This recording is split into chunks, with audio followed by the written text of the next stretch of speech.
Assalamualaikum warahmatullahi wabarakatuh. Nama saya Muhammad Jakil Fuaironi dari Prodi Aquaculture dengan NIM 19010205. Baik, di sini saya akan menjelaskan tentang resuman yang telah saya resum, yaitu dengan judul selektivitas alat tangkap ikan pari di perairan Laut Jawa. Yang pertama, di sini saya akan membahas dulu atau pembukaan bahwa fakta Indonesia adalah salah satu negara yang memiliki hasil tangkapan terbesar di dunia.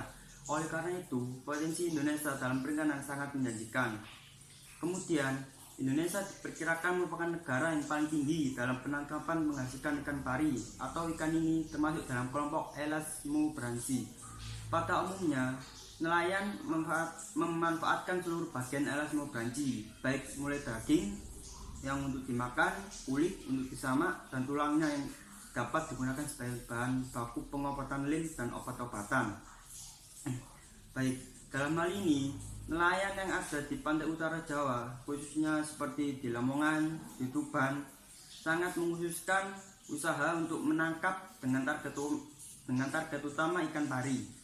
Alat tangkap yang digunakan pun juga sangat beragam, mulai dari yang tradisional hingga modern. Akan tetapi perlu digarisbawahi bahwa selektivitas alat tangkap juga perlu diperhatikan, karena selektivitas alat tangkap ini sangat penting karena mempunyai fungsi untuk menangkap organisme atau ikan yang terbatas pada spesies tertentu dan kisaran ukuran tertentu dalam suatu populasi yang juga mempengaruhi kehidupan suatu organisme tertentu. Oke, kita kembali lagi pada nelayan yang di Laut Utara tadi.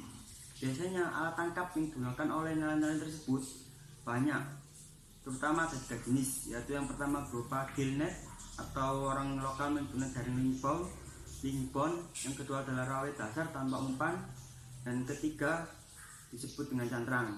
Oke, baik, yang pertama saya akan menjelaskan tentang alat pertama, yaitu gill net dasar atau disebut juga jaring lingbone. Ya, jaring ini pada umumnya mempunyai spesifikasi tertentu dengan ukuran mata jaring dan benang yang digunakan berukuran relatif besar dibandingkan gill net pada lainnya.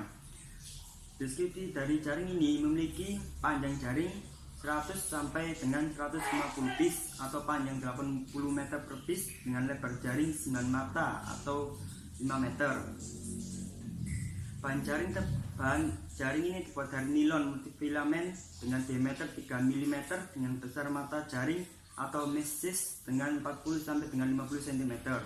Untuk pengoperasiannya, jaring ini atau jaring lingbone ini prinsipnya menggantung arah gerak ruang sehingga ikan akan menabrak dan terjerat pada bagian nisan atau terpuntal. Terdapat 3 cara ikan tertangkap dengan gill net. Yang pertama yaitu dengan terjerat di bagian nisan, yang kedua badan terjepit oleh mata jaring, dan ketiga adalah terbelit akibat bagian tubuh yang menonjol, misalkan rahang, gigi, dan sirip. Yang kedua adalah alat tangkap rawit dasar atau disebut juga pancing rawai.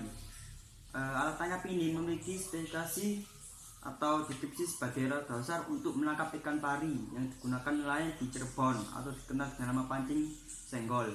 Desain dari pancing alat tangkap ini sangat sederhana, di mana pada tali utama atau mainline dipasang secara berderet dengan jarak tertentu atau tali cabang bridge liner yang ujungnya diberi mata pancing. Alat ini dioperasikan tanpa menggunakan umpan, yaitu dengan cara menghadang arah gerak renang ikan yang akan mengenai mata pancing atau tersangkut di bagian badan, cawan, dan pengoperasian alat tangkap ini dioperasikan pada kedalaman antara 7 sampai dengan 20 meter, pada umumnya 7 sampai dengan 12 meter. Yang ketiga adalah alat tangkap cantrang atau sejenisnya.